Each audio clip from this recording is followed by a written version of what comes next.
Ça tourne. Quand on parle d'asile psychiatrique, il est quand même très rare qu'on s'imagine un hôpital contemporain avec des docteurs, des infirmiers, etc., etc. Non, quand on dit asile psychiatrique, on pense plutôt à des cris, de la peur, de la torture, etc., etc. Il faut dire aussi que pas mal de films d'horreur au final se passent dans des asiles psychiatriques. Et l'autre chose auquel on pense, ce sont de vieilles bâtisses abandonnées, souvent hantées par les esprits torturés, des patients morts dans des conditions atroces dans ces lieux-là. Alors, l'asile The Rage en Ohio. Donc il a été fini de construire en 1874 et celui-ci avait pour but de vraiment soigner les malades mentaux. On va voir plus tard que dans ces années-là, c'était pas trop ça, mais eux, c'était vraiment leur but. Et pour ça, donc ils avaient en tout 544 places pour, au tout début, 200 patients. Sauf que ce qu'ils n'avaient pas prévu, c'est que la demande serait extrêmement forte. Ce qui fait qu'à peu près vers 1900, on comptait environ, donc pour les 544 places, 2000 patients. Ce qui est énorme. Et donc du coup, c'était assez ingérable et donc très vite débordé. Le personnel s'est retrouvé malheureusement à utiliser des formes de torture diverses. Non mais niveau place, ça passe, hein. Je suis pas du tout trop serrée. Hein. Du coup, c'est à partir déjà des années 1930 que l'asile commence à avoir une très mauvaise réputation. Mais alors, ça a complètement fini leur réputation en 1978, quand une patiente nommée Margaret Schilling vient à disparaître complètement. Après 6 semaines de recherche intensive, on finit par retrouver son cadavre dans une petite pièce enfermée. Mais le plus dérangeant dans cette affaire, ce n'est même pas le fait que la porte était fermée et qu'elle aurait normalement pas pu y avoir accès, etc. C'est qu'en fait, en se décomposant, le corps a laissé une trace au sol en forme justement du corps de la jeune femme, et cette trace est encore visible aujourd'hui. C'est en partie cette marque qui donne la réputation d'asile hanté au bâtiment. Un des tout premiers asiles est le Bethlehem Royal Hospital de Londres, qui est aussi surnommé Bedlam, ce qui signifie chaos, confusion, etc. Il aurait commencé à traiter les fous entre 1377 et 1403, on ne sait plus vraiment la date exacte aujourd'hui. Alors, soyons honnêtes, c'était plus un entrepôt pour fous qu'un vrai asile. On ne savait pas du tout comment traiter les patients, du coup ils étaient généralement enfermés dans des petites cages ou attachés, ligotés, etc. Et puis en cas de problème, on les fouettait, ce genre de choses. Le tout sous le regard des gens qui pouvaient venir tranquillement les voir. Benjamin Rush, un médecin américain, puisque à l'époque on ne parle pas encore de psychiatre, a dit « La terreur a un effet très puissant sur le corps par l'intermédiaire de l'esprit et devrait être utilisée dans le traitement de la folie. » Après ça, on a le 19e siècle avec ce qu'on appelle la grande période d'asidrolomie, c'est-à-dire une période où on construit un petit peu des asiles un petit peu partout, à droite à gauche. Ce qu'il faut savoir par contre, c'est que les personnes qui travaillaient dans les asiles avaient très mauvaise réputation. Il fallait donc essayer de redorer un petit peu le métier et pour cela, on a décidé d'emprunter un discours un peu plus sérieux, c'est-à-dire le discours médical. En 1808, à Halle, en Allemagne, Johann Christian Reil crée en fait le mot psychiatrie à partir du mot psyché, qui signifie l'âme, et le suffixe iatros pour médecin. Bon alors par contre son principe à lui c'était de punir, de rendre malades et de terroriser les patients afin de faire disparaître leur déviance. Sauf que le peuple il n'est pas non plus complètement stupide. Dans les années 1860-1870, il se rend bien compte qu'il y a de plus en plus d'asiles un peu partout, mais qu'il n'y a pas de guérison pour autant, ce qui est un petit peu bizarre. Il y a donc un pessimisme grandissant au sein des populations envers la psychiatrie. Et c'est à partir de ce moment-là qu'il va y avoir ce magnifique concours de à qui c'est qui va trouver la pire torture pour guérir les fous.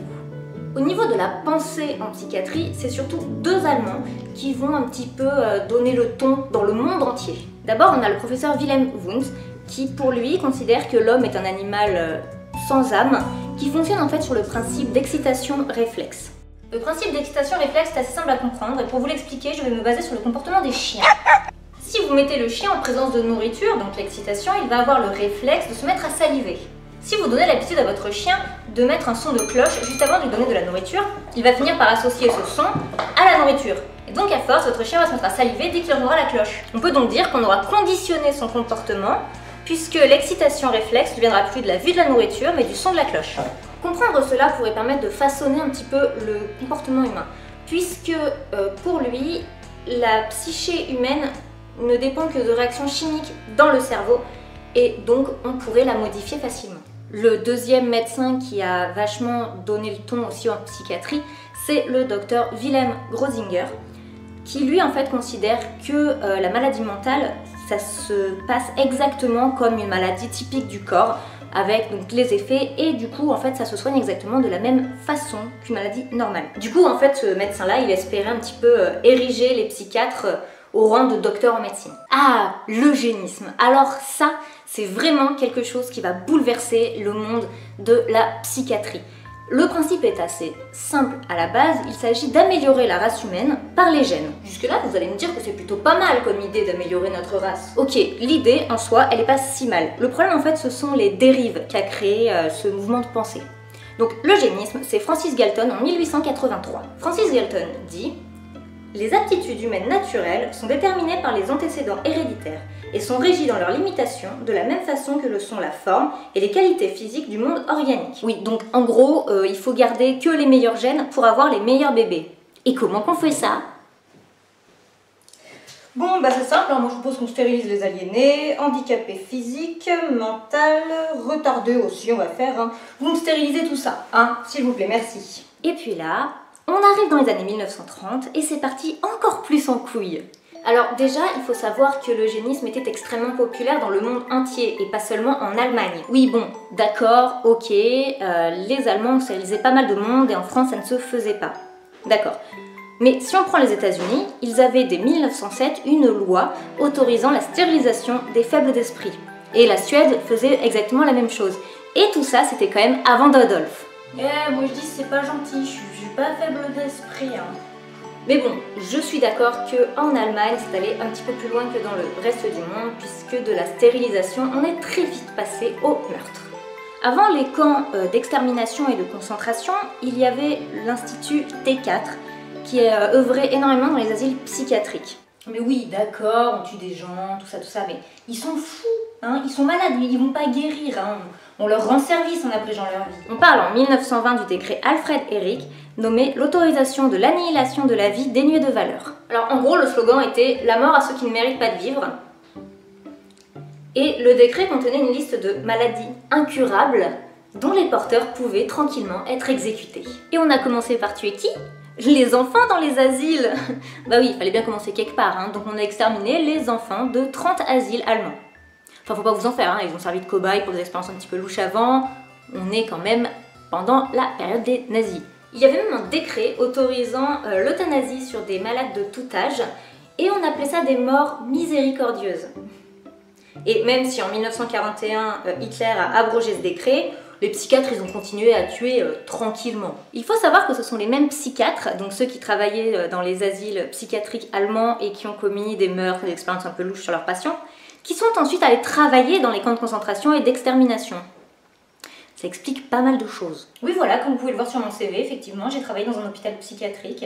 Oui, j'ordonnais la mort de quelques personnes. Du coup, je suis embauchée pour Auschwitz. Donc l'eugénisme a pour but d'empêcher des personnes malades, handicapées, etc. d'avoir des enfants. Et donc c'est pour cela que l'on stérilisait ou assassinait les personnes mal formées, handicapées mentales, etc. Et cette idée, elle s'est vite étendue au peuple juif, tzigane ou homosexuel. Bon, même si le dernier, j'ai pas vraiment trop compris pourquoi, parce que ils sont pas censés pouvoir se reproduire en fait. En 1946, après la Seconde Guerre mondiale, on a donc le procès de Nuremberg. Et dans ce procès, on a ce qu'on a appelé le procès des médecins. Et ce qui est très étrange, c'est que très peu de psychiatres allemands qui ont œuvré donc dans les camps ont été condamnés et certains ont pu retourner travailler tranquillement en Allemagne ou même aux États-Unis. Par exemple, le docteur Werner Heide, qui malgré un mandat d'arrêt a pu travailler tranquillement aux États-Unis de 1950 à 1959 sous le nom du docteur Fritz Savad. Ce qui me rappelle étonnamment un autre médecin de fiction. Ah, vous êtes sûrement la nouvelle. Je sais que vous y étiez. Pardon? Auschwitz. Nazi! Assassin! Infirmier, donnez-lui un câlin. Il faut savoir du coup en fait que s'il y a eu aussi peu de psychiatres condamnés, c'est parce que le métier souffrait d'une réputation déjà pas super et ça aurait rajouté une très mauvaise publicité. Plusieurs années après la Seconde Guerre mondiale, la psychiatrie du monde entier restait influencée par la psychiatrie nazie. Et ce, en partie parce que les psychiatres nazis bossaient encore dans le milieu. Mais du coup, la psychiatrie, elle a mis énormément de temps à se défaire de sa réputation de torture, de meurtre, de mensonge, etc. Et en parlant de torture, je vous vois venir, hein, vous êtes en train de vous dire « Oui, c'est cool, elle a parlé de mouvement de pensée, d'histoire un petit peu de la psychiatrie, gna gna gna. » Mais nous, ce qu'on veut, c'est de la torture, de la lobotomie, de la camisole de force, des électrochocs. Donc selon mon diagnostic, hein, je suis docteur, j'ai une blouse, vous êtes légèrement psychopathe, hein, avec quelques petits troubles de l'empathie. Hein. Si je dois servir de modèle ou de cobaye, je suis moyen pour. Hein. Ça me tente pas. Je sais ce que vous pensez. Qui dit asile psychiatrique, dit torture, électrochoc, lobotomie, ce genre de choses. Dans les films d'horreur qui parlent d'asile psychiatrique, on va avoir deux choses. Soit on va avoir des patients se faire torturer, souffrir, etc. Soit on va avoir un asile hanté par des patients ayant subi des tortures atroces et donc qui en sont morts. Il y a des esprits dans le coin. Ouais, il y en a un paquet qui se balade par ici. Et si les cadavres qui ont disparu étaient la cause de leur présence? Il faut les trouver et les brûler. Il faudra être prudent. La seule chose qui me rend plus nerveux qu'un esprit qui est en pétard, c'est l'esprit en pétard d'un psychotueur.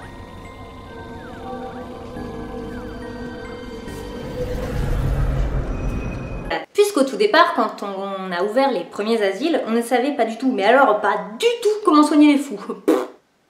Voilà, s'il vous plaît, c'est par ici. On continue. Pardon? Comment on soigne là? La folie? Ah non, moi je sais pas du tout. Ah oui, non, mais j'ai une blouse blanche, mais moi je fais la visite en fait. Je sais pas du tout comment on soigne. Hein. Donc oui, alors on continue. Donc là sur votre droite, vous pouvez voir un homme qui se ronge les orteils avec la bouche. C'est formidable, on continue. En réalité, c'est surtout que les premiers asiles psychiatriques étaient plus des entrepôts pour fous que des lieux visant à les soigner.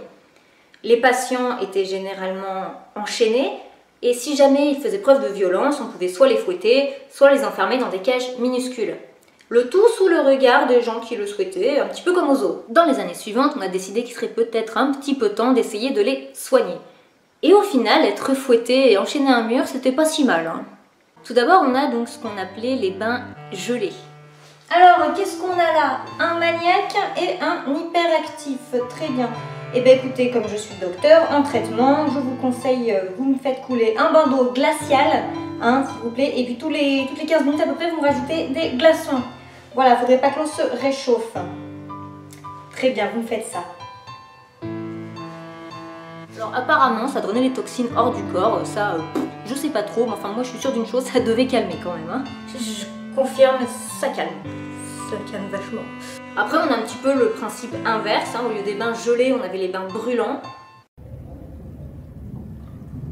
Ça me fait mal sur mes brûlures. Plus tu te débats, plus la chaleur monte. Mais alors là, par contre, pour quelle forme de folie, je sais pas trop.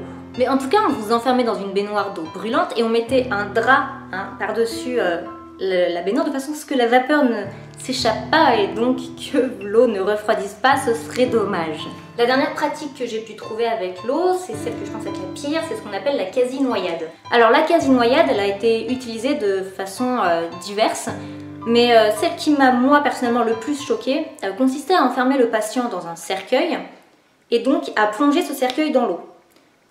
Après quoi, quelques minutes on le ressortait et on tentait de réanimer le patient. Si jamais il se réveillait, il était censé aller mieux et sinon, bah tant pis. La thérapie par aversion consiste à exposer le patient à une sensation désagréable afin de lui faire arrêter un comportement précis. C'est un petit peu le même principe que quand on fâche un enfant quand il fait une bêtise. L'idée en fait c'est qu'il associe sa bêtise aux réprimandes et donc qu'il arrête de la faire. Mais vous vous doutez bien que là je vais pas parler de petites remontrances. Non, non, non, non, non. Cette thérapie a été faite de plusieurs manières, notamment par de petites électrocutions quand la personne fait ce qu'on ne veut pas qu'elle fasse. Oui voilà, c'est un petit peu le même principe que les colliers électriques pour chiens en fait. Hein. Ce qu'il faut savoir, c'est que cette thérapie par aversion, elle a été surtout utilisée pour traiter l'homosexualité. On peut penser à la série American Horror Story saison 2, dans laquelle le personnage de Lana est une jeune femme lesbienne, et on lui fait des injections qui lui créent en fait de fortes nausées et des vomissements, le tout en lui passant des photos de belles femmes, pour qu'elle associe cette sensation aux femmes, et donc logiquement qu'elle arrête d'être lesbienne.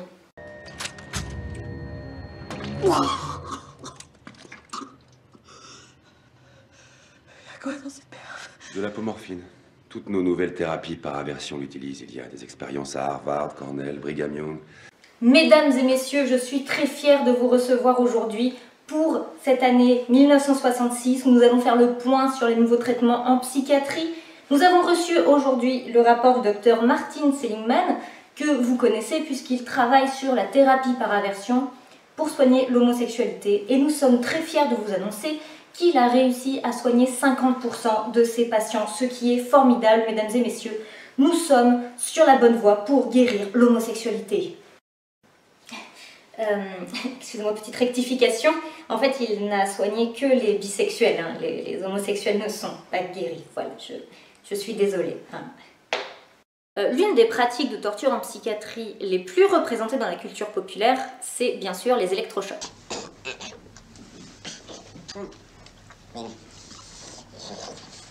Vous êtes prête? Oui, monsieur. Allons-y.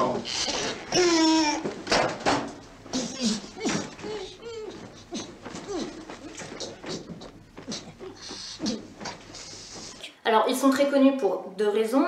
La première, c'est que c'est une pratique visuellement extrêmement choquante, puisque le patient convulse de manière très très violente. Et la deuxième raison, c'est que c'est une pratique qui n'a été utilisée qu'en psychiatrie, et qui est encore utilisée aujourd'hui. Bon, même si c'est plus tout à fait de la même manière. Du coup, on peut dire que les électrochocs sont un petit peu le symbole de la torture en psychiatrie. Le principe des électrochocs est assez simple. Il a pour but de créer une crise d'épilepsie chez le patient, censé donc créer des lésions dans le cerveau qui ont pour but de rendre le patient plus docile. Alors voilà, ce que tu vas faire, c'est que, voilà, bouge pas. Tu mets le casque. Voilà, tu ne bouges pas, je vais monter un petit peu. Ça va, t'es toujours en vie? Ouais, moyen. Avant d'avoir trouvé la technique des électrochocs, on utilisait déjà ce qu'on appelait des comas d'insuline. Donc vous savez, c'est un petit peu le traitement qu'utilisent les épileptiques. Ou encore avec le métrazole. Les deux avaient le même but, hein, elles étaient censées détruire les mauvaises cellules du cerveau et si le patient, encore une fois, survivait, il était censé aller mieux. Pour la petite histoire, c'est en 1938 que deux docteurs italiens ont fait une expérience très intéressante. Dans un abattoir, ils se sont rendus compte que si l'on lançait des petits électrochocs dans le cerveau des porcs, ça les rendrait plus dociles avant de les abattre. Donc ils ont continué leurs expériences sur divers animaux, et au final sur des humains. Le plus gros souci avec cette pratique, c'est que comme je l'ai dit, les patients convulsaient de manière très très forte, notamment parce qu'on ne faisait pas d'anesthésie. Hein. Et donc pour stopper un petit peu ces convulsions, on les tenait très fortement.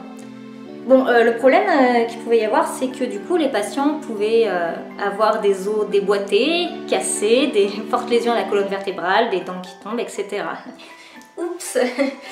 L'autre pratique extrêmement représentée dans la culture populaire, c'est la lobotomie, et notamment la lobotomie transorbitale, encore une fois pour son côté visuellement assez choquant. Mais commençons par le début, parce que autant les électrochocs, comme on vient de le voir, ça vient de tests scientifiques, autant la lobotomie, ça vient d'un très gros fail. En 1848, suite à une explosion aux États-Unis, un cheminot se prend une barre en fer qui traverse son crâne de part en part. Le mec y survit, mais sa personnalité s'en est trouvée fortement modifiée. 70 ans plus tard, le docteur Egas Moniz décide de recréer la même chose et pour cela, il ouvrait le crâne des patients et leur injectait de l'alcool pur directement dans les lobes frontaux. Si la pratique elle marchait, le problème c'est que ça prenait du temps. Je veux dire, faut ouvrir le mec, faut lui mettre le produit, faut lui refermer le crâne, etc. etc. Bon bah c'est assez long quand même. Mais c'est là qu'on arrive à la pratique préférée du cinéma pour son côté extrêmement choquant, la lobotomie transorbitale. Dans le domaine de la lobotomie, le docteur Walter G. Freeman était ce qu'on pouvait considérer comme un génie. Il a trouvé une technique beaucoup plus rapide pour lobotomiser les patients sans avoir à percer le crâne. Je ne veux pas vous donner tous les détails parce que c'est relativement dégueulasse. Mais transorbital signifie qu'on passait par l'orbite. Ah oui, et bien sûr on ne fait pas d'anesthésie. Non, tu approches pas une aiguille de mon œil. Non. Et vous savez ce qui s'est passé quand on a accusé les psychiatres de commettre des tortures avec la lobotomie? Non, mais on est d'accord, avec la communauté psychiatrique, on s'est rendu compte que la lobotomie c'est un petit peu archaïque. Par contre, on a fait de super progrès avec les électrochocs. Voilà, maintenant on endort les patients avant. Angie, tu veux bien faire une démonstration s'il te plaît? Non, moi je reviens pas, j'en ai marre, je démissionne, voilà. Les deux dernières pratiques que j'ai présentées, les électrochocs et la lobotomie, sont les pratiques préférées du cinéma puisqu'elles sont souvent utilisées à la fin du film ou de la série, un petit peu comme la cerise sur le gâteau. Les raisons sont très simples, déjà elles sont très impressionnantes. Visuellement, vous avez soit des convulsions, soit un médecin qui approche une aiguille de l'œil du patient. C'est quelque chose qui met très mal à l'aise. Mais surtout, ce qui est encore plus angoissant, c'est que ce sont des pratiques qui ont réellement existé. Et en tout cas, j'espère que je vous aurai appris quand même des petites choses, des détails historiques, etc.